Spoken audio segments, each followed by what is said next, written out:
A disputa nos bastidores do futebol continua em função da pandemia. De um lado, setores da sociedade civil, da imprensa e até da academia pressionam o poder público para que o futebol seja paralisado. De outro lado, entidades, clubes e atletas alegam que os jogos precisam continuar para que os caixas não sejam prejudicados. No meio dessa disputa, tem o poder público, que faz compensações para tentar agradar um pouco dos dois lados, sem desagradar totalmente nenhum deles. Mas está cada vez mais difícil equilibrar os interesses. Quase 4 mil pessoas morrem no Brasil todos os dias em decorrência da Covid-19. O sistema de saúde está colapsado. Restrições mais severas estão sendo impostas por prefeitos e governadores para tentar desafogar os hospitais. A vacinação ainda é lenta no Brasil, apesar do aumento de doses aplicadas na última semana. E nesse contexto, o futebol tenta dar continuidade ao calendário de 2021, que começou em março. A disputa corre com mais intensidade em São Paulo. O governo do estado ampliou o Plano São Paulo de combate à pandemia até 11 de abril.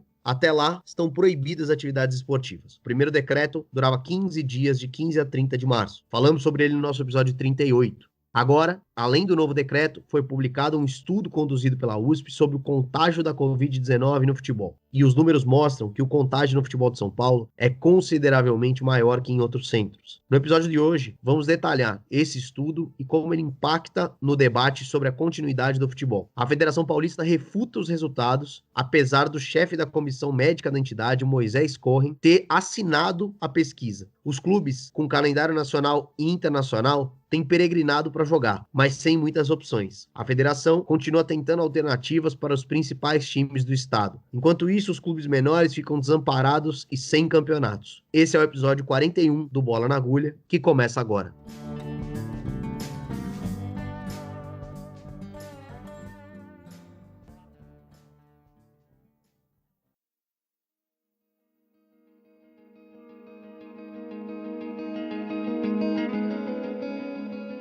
Da última vez que a gente tocou nesse assunto, há cerca de 2 semanas, as primeiras restrições estavam sendo impostas no futebol. Alguns campeonatos estaduais já estavam paralisados e outros caminhando para isso. Para quem não acompanha futebol tão de perto, vale a gente explicar rapidamente como que funciona o calendário do futebol masculino no Brasil. A temporada costuma começar em janeiro. Só que esse ano de 2021, a temporada começou em março por conta da paralisação de 3 meses no ano passado por causa da pandemia. De toda forma, a temporada começa sempre com os torneios estaduais. Paralelamente a eles, ocorrem as fases iniciais da Copa do Brasil e da Taça Libertadores da América. Em maio, começa o Campeonato Brasileiro. Mas, como o futebol brasileiro segue as desigualdades socioeconômicas do país, existem estados praticamente excluídos de qualquer disputa nacional, muito menos internacional. Enquanto outros estados, especialmente das regiões Sul e Sudeste e alguns do Nordeste, têm times em todas as competições possíveis. O principal hoje é São Paulo, por ser o estado com mais dinheiro do país. Consequentemente, é também o estado cujos times movimentam mais dinheiro.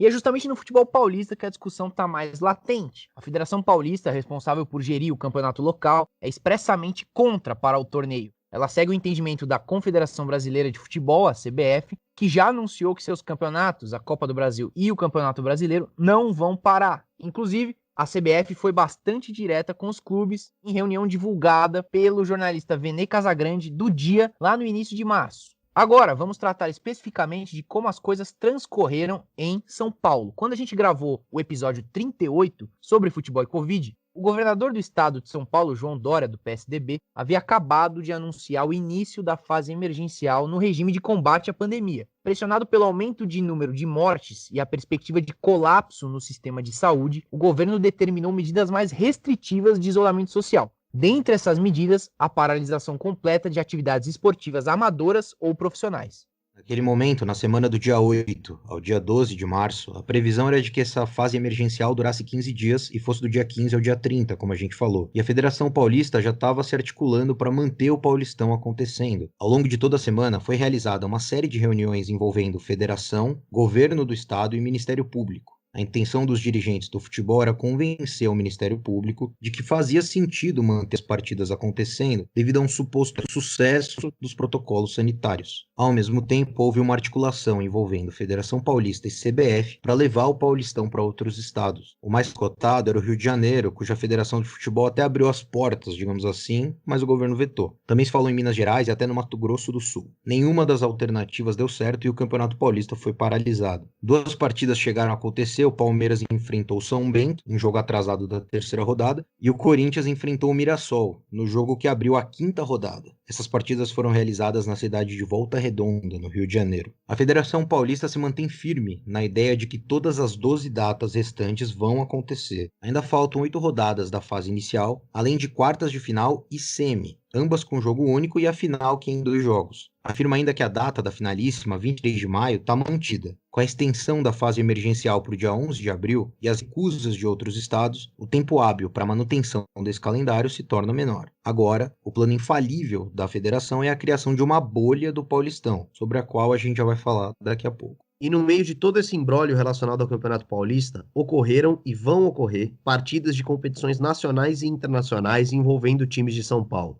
Na Copa do Brasil, 3 jogos que seriam realizados em São Paulo foram realocados. No dia 18 de março, foram 2 jogos da primeira fase em Cariacica, no Espírito Santo. O Marília empatou em 0-0 com o Criciúma e foi eliminado. Também teve um confronto paulista no qual o Red Bull Bragantino venceu o Mirassol. Essas 2 partidas originalmente iriam acontecer nas cidades de Marília e Mirassol. Já pela segunda rodada, o Corinthians recebeu o Retrô de Pernambuco na cidade de Saquarema, no Rio de Janeiro. O jogo seria na Neoquímica Arena, estádio do Corinthians. Não há nenhum outro jogo que tenha um time paulista como mandante nessa segunda rodada, que vai ser disputada nas próximas 2 semanas. No entanto, já na terceira fase, entram na Copa do Brasil o São Paulo, o Santos e o Palmeiras. Mas como ainda não tem data definida dessa fase, a gente não tem como saber se os jogos envolvendo esses clubes vão sofrer alterações. Enquanto eles não entram na Copa do Brasil, o Santos e o Palmeiras têm outros compromissos a cumprir. O Santos vai enfrentar o San Lorenzo da Argentina pela pré-Libertadores. E o Palmeiras tem as finais da Supercopa do Brasil contra o Flamengo e da Recopa Sul-Americana contra o Defensa e Justicia, também da Argentina. A cidade escolhida para sediar essas 3 partidas foi a capital federal, Brasília.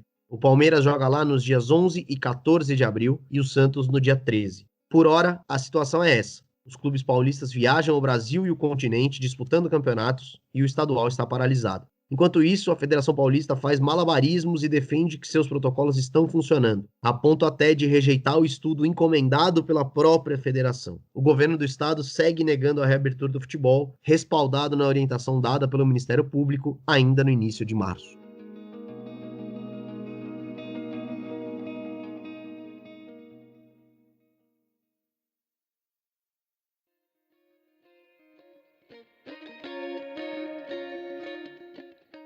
No dia 30 de março, a agência FAPESP publicou um release de um estudo coordenado pela Universidade de São Paulo, a USP. A FAPESP é uma fundação pública de apoio à pesquisa no estado de São Paulo. O estudo foi formulado a partir da Coalizão Esporte Covid, da qual fazem parte pesquisadores de hospitais paulistas e cariocas e universidades paulistas, a Unifesp e a USP. Esse estudo foi assinado por Bruno Galano, professor da Faculdade de Medicina da USP, por outros 2 doutorandos da faculdade e por Moisés Corren, chefe do Comitê Médico da Federação Paulista de Futebol. O objetivo era quantificar a incidência de Covid-19 nos jogadores e nos staffs dos times paulistas e comparar esses números com o de outros países. E por staff, eles definiram as comissões técnicas e médicas, além de outros profissionais dos clubes, como roupeiros, dirigentes, pessoas que têm contato direto com os times. A federação apoiou esse estudo e forneceu os dados que embasaram o levantamento. Foram analisados 30 mil testes PCR que foram aplicados em 4.269 jogadores e jogadoras ao longo de 2020. Os testes foram feitos no âmbito de 6 campeonatos masculinos e 2 campeonatos femininos. E desses 4.269 testes, 501 deram positivos, ou seja, uma taxa de 11,7%.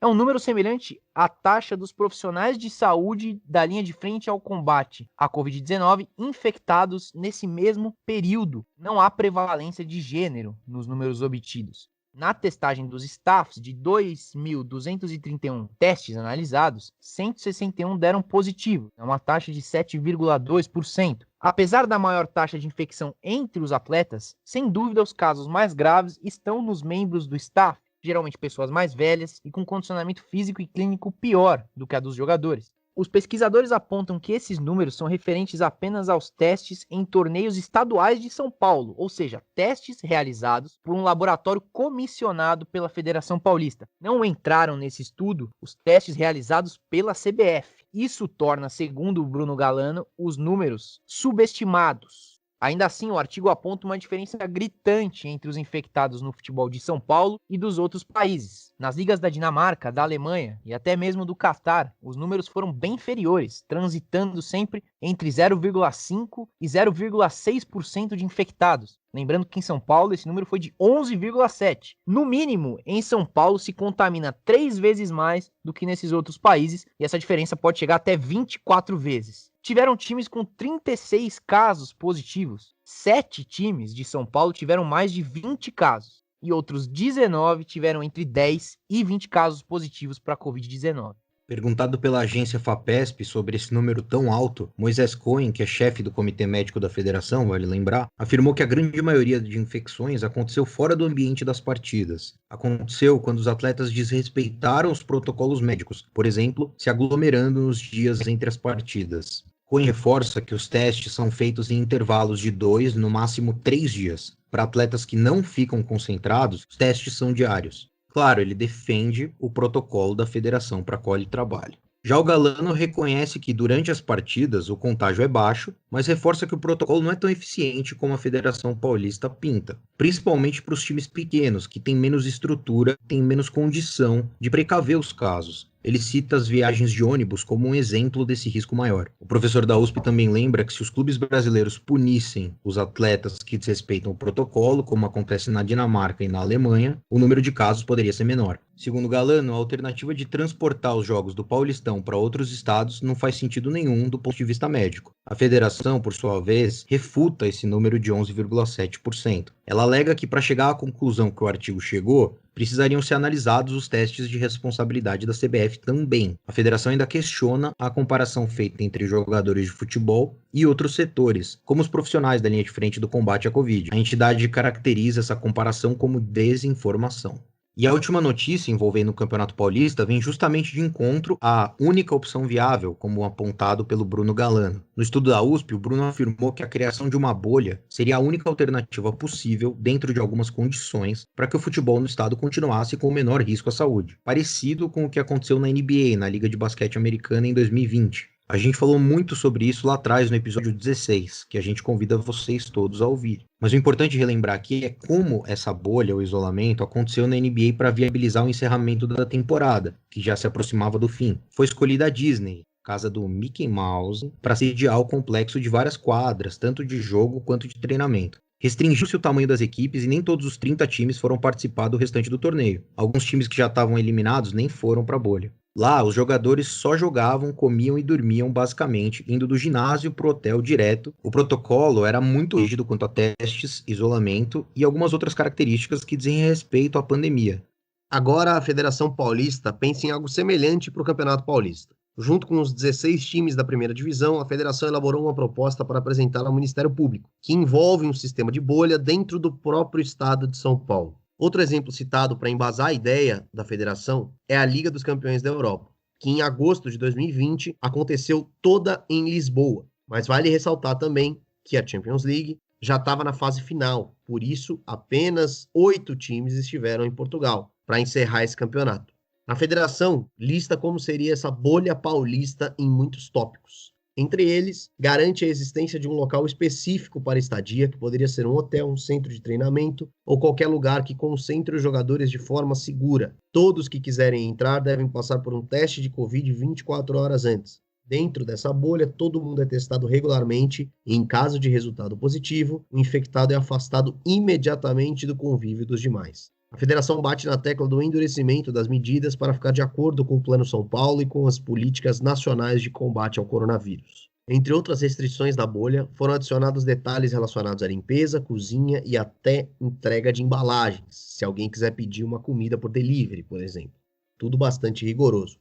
Bacana, né? Muito boa a ideia da Federação Paulista. Mas tem um probleminha, né? O futebol brasileiro e sul-americano não é como a NBA, tão pouco quanto a Champions League. Nesses dois casos, a gente está falando de um torneio específico disputado pelas mesmas equipes em número limitado, o que permite estabelecer uma bolha. Só que o futebol tem várias competições acontecendo ao mesmo tempo e que são organizadas por entidades diferentes. A gente falou um pouco mais sobre isso no episódio, né? Enquanto estão rolando os estaduais, como o Paulistão, da Federação Paulista, ainda tem Copa do Brasil e Brasileirão, da CBF, Libertadores e Sul-Americana, da Conmebol, que é tipo uma federação sul-americana, e até torneios regionais, como a Copa do Nordeste. É muito difícil estabelecer uma bolha diante de um calendário como esse, seja em qualquer estado. E algumas datas simplesmente não batem.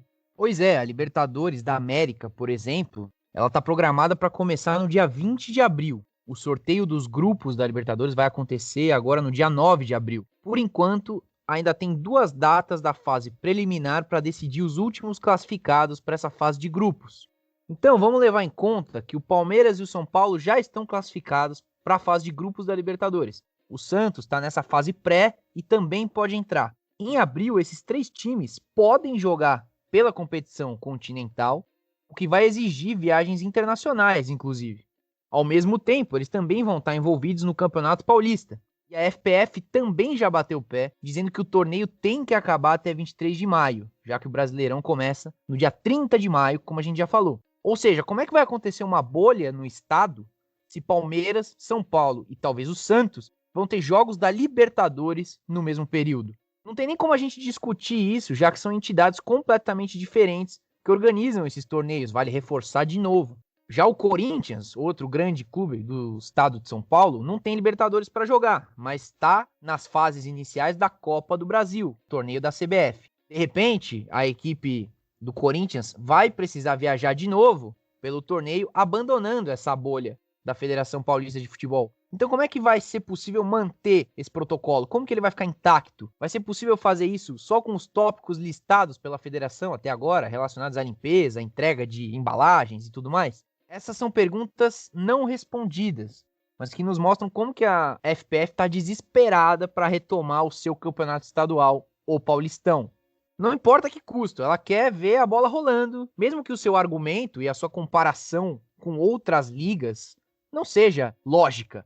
Né? O futebol brasileiro ele não é a NBA, aliás, ele está bem longe disso em questão de calendário e em questão de organização também. Já em outros centros do futebol brasileiro, os campeonatos são levados de acordo com as decisões de cada governo. A gente falou bastante sobre isso no episódio 38, também sobre futebol e Covid-19, mas é legal a gente reforçar de novo antes de encerrar o bloco principal desse programa número 41.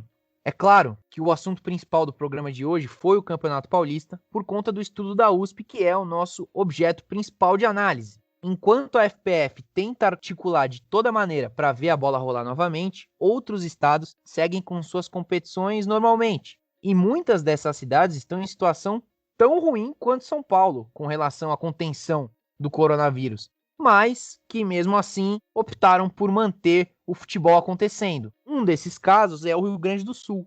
Isso, o Campeonato Gaúcho segue rolando. Inclusive, nesse último dia 3, teve Grenal, o clássico da cidade de Porto Alegre, entre Grêmio e Inter, vencido por 1-0 pelo Grêmio. A curiosidade é que o jogo começou às 10h15 da noite, um horário um pouco mais tarde do que o comum. É uma restrição de horário, as partidas só estão podendo começar bem depois das 20 horas, quando o comércio, em geral, é obrigado a fechar no estado. Apesar da bola rolar solta nos estádios gaúchos, o Rio Grande do Sul enfrenta uma crescente de casos e óbitos por conta da Covid-19. No sábado, dia 3 de abril, foram 202 mortes e 1.278 novos casos confirmados da Covid-19. Mas para além disso, existe todo tipo de situação. Em Santa Catarina, o estadual foi interrompido por 15 dias, mas já foi retomado. No Ceará, foi suspenso e ainda não tem data para retornar. No Rio de Janeiro, existe uma restrição só para a capital, podendo acontecer jogos nos outros municípios. No Acre e Rondônia, os torneios sequer começaram. É legal dar esse panorama só para a gente mostrar como o futebol brasileiro não caminha em conjunto durante a pandemia, em especial durante os estaduais. Cada local estabelece seus protocolos, acata seus decretos e não há preocupação com o que acontece no território do lado. Algo que seria aceitável se cada estado fosse de fato como a NBA. um torneio independente, vivendo na sua própria bolha. Só que o futebol brasileiro não é como a NBA. Não, e é importante pontuar que a temporada 2020-2021 da NBA, ela começou e ela tá acontecendo normalmente, com os times viajando de um estado para o outro, indo jogar em outras cidades, mas o protocolo estabelecido, ele é muito mais rígido. E até agora, a gente não tem muitas notícias de casos de coronavírus na Liga de Basquete norte-americana. Sem contar que, nesse momento, os Estados Unidos são o país que mais vacinou gente no mundo. Então é uma comparação descabida até com o modelo atual da NBA, que não é uma bolha, mas é muito mais rígido do que o modelo do futebol brasileiro. Mas no meio dessa pasmaceira toda, o que a gente enxerga é que além desse jogo político entre as federações e clubes, tem um nível muito raso na discussão, em especial por parte da imprensa. No início do ano passado, quando o futebol parou pela primeira vez, era quase consensual que aquilo deveria acontecer. E olha que a gente tinha naquele momento só uma morte por Covid-19 no Brasil. Um ano após o início da pandemia, no auge da pandemia, com quase 4 mil mortes por dia, a discussão mudou. E hoje, a quantidade de jornalistas até que defendem a continuação do futebol aumentou muito. Os argumentos são diversos. Desde a comparação entre o número de mortes durante o ano passado, para mostrar que havia menos óbitos no momento mais inchado do calendário do futebol, até comparações com a Europa, onde mesmo os países que entraram em lockdown recentemente não paralisaram o futebol. Tem também umas posições mais esdrúxulas, como a defesa de que se o futebol parar, o Big Brother Brasil também tem que parar. E todos esses paralelos, essas comparações, elas são recheadas de falsas simetrias, né? Sobre o Big Brother não é preciso nem dizer, né? Que o número de pessoas é muito pequeno, num ambiente isolado e controlado e reduzido desde janeiro. Ao contrário dos times de futebol, a produção, direção e qualquer outro membro envolvido no BBB não ficam viajando pelo Brasil semanalmente. Vale lembrar que, segundo a própria CBF, uma única partida de Copa do Brasil mobiliza cerca de 100 pessoas. No caso da comparação com a Europa, entram outras questões. A começar pela postura dos clubes e das entidades esportivas em relação à pandemia. São alguns os casos de atletas punidos pelo próprio clube por participarem de aglomerações com 5, 10, 20 pessoas. Um exemplo recente que a gente citou no nosso Twitter são os 5 jogadores do Glasgow Rangers, o time de futebol da Escócia, que foram punidos pelo clube por frequentarem uma festa clandestina. Aqui a gente tem atleta passando férias em resort, indo a cassino clandestino com mais de 200 pessoas, sem que haja qualquer tipo de sanção por parte de clubes ou federações. Outro argumento muito citado é o financeiro. Muitos estabelecem uma dicotomia entre jogar ou morrer de fome, alegando que a paralisação traria prejuízos sem precedentes para os clubes e para os atletas. Mas vale dizer que essa oposição entre jogar e morrer de fome ela é completamente descabida. Quem se utiliza dela faz parecer impossível que haja medidas que garantam condições mínimas de sobrevivência para os profissionais do futebol, quando na verdade o que não parece haver é vontade política dos clubes e federações para garantir isso. E a pior parte é que os que usam esse argumento do dinheiro se apoiam na ideia de que os clubes menores sofrem muito por isso. Mas vale dizer que boa parte das medidas vislumbradas, como a possível bolha do Paulistão, não estão nem aí para os clubes menores. A preocupação clara é manter os times da elite, das primeiras divisões nacionais, jogando e movimentando não só o dinheiro, como a audiência, já que as emissoras de televisão, em especial a Rede Globo, detentora dos direitos de muitos campeonatos, se mostram diretamente interessadas na continuidade do futebol.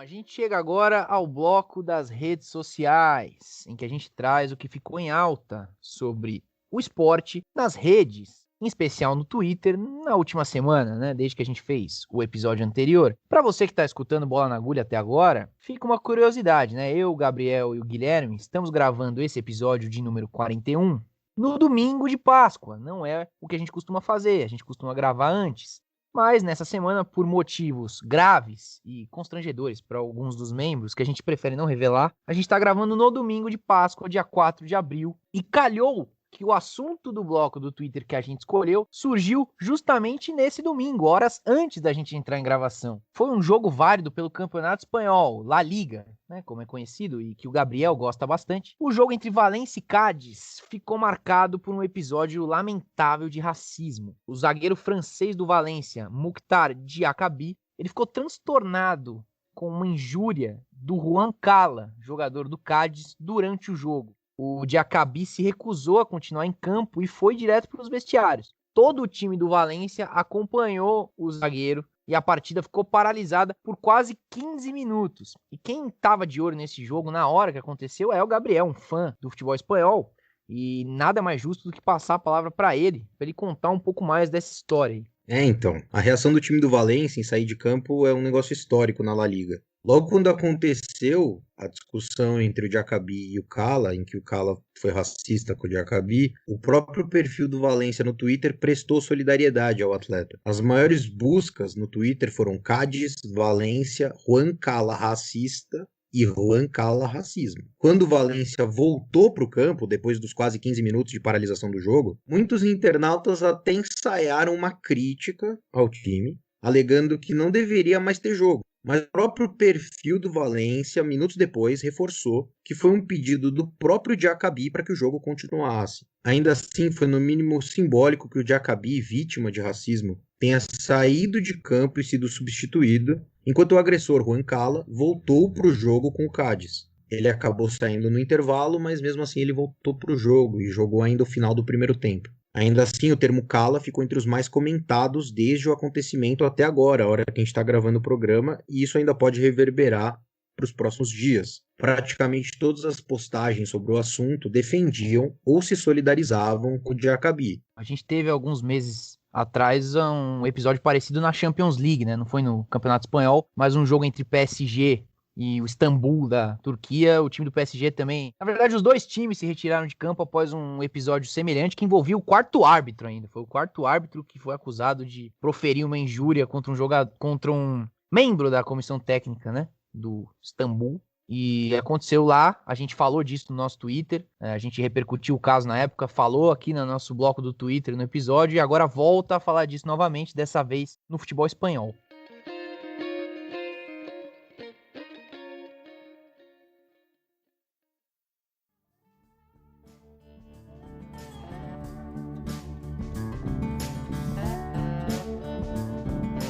Mas é isso. Depois dessa notícia lamentável do atleta do Cádiz, o Bola na Agulha vai ficando por aqui, com um clima mais sério, profissional, como a gente sempre foi na nossa trajetória nesse podcast. E com essa tristeza eu agradeço o Álvaro pela presença no programa e passo a palavra para o Guilherme para que ele possa se despedir da audiência. Muito obrigado, Gabriel. Muito obrigado a todos vocês que sintonizaram mais uma vez o Bola na Agulha. É um prazer estar aqui nesse domingo de Páscoa, esse clima gostoso de congregação, de boas energias. É um domingo ensolarado, como um todo. E é uma delícia estar aqui na companhia de vocês. Muito obrigado, Gabriel. E muito obrigado ao aniversariante da semana, Álvaro Logodo Neto, o rei da voz, para quem eu passo a palavra. É isso, né, Guilherme? Tem essas coisas aí, esse tipo de situação chamada aniversário que eu, particularmente, não gosto. Acho uma grande bobagem, mas tem que comemorar, né? Porque, enfim, não tem muita coisa para comemorar ultimamente. Eu sei que você quis dar uma animada aí com esse feriado da Páscoa, mas eu vou seguir a linha do Gabriel, um pouco mais depressiva, um pouco mais cética, e vou encerrar esse programa simplesmente chamando os nossos colegas, os nossos amigos patrulheiros, a tropa, os cadetes, os soldados, os marechais, qualquer coisa, para seguir a gente. Até como uma forma de mostrar sua bondade, sabe? É uma súplica que fica para você seguir o Bola na Agulha nas redes sociais, no Twitter, no Instagram, no Facebook. É com @bola na agulha, uma só entre o N e o G. Fiquei sabendo que o canal do YouTube do Bola na Agulha está crescendo. Timidamente, mas está crescendo. Então você pode também ir lá no YouTube e ouvir os episódios por lá. Fica bem mais fácil, na minha opinião. Então você pode seguir a gente lá também. E claro, nos outros tocadores aí de podcast, enfim. Tem mais de 40 episódios lá, desde a segunda temporada. Algum deles deve servir pra você, cara. Não é possível que todos eles sejam ruins. Então fica aí a dica pra você ir lá e ver o que você quer ouvir do Bola na Agulha. Dessa forma eu me despeço. Um abraço. Boa Páscoa pra todo mundo. Eu sei que vocês estão ouvindo depois. Mas boa Páscoa, bons feriados que vão vir a partir de agora. E um abraço, palavra passada pro Gabriel. Se nenhum dos nossos episódios até agora te agradar, ou você é muito chato, ou a gente é muito incompetente.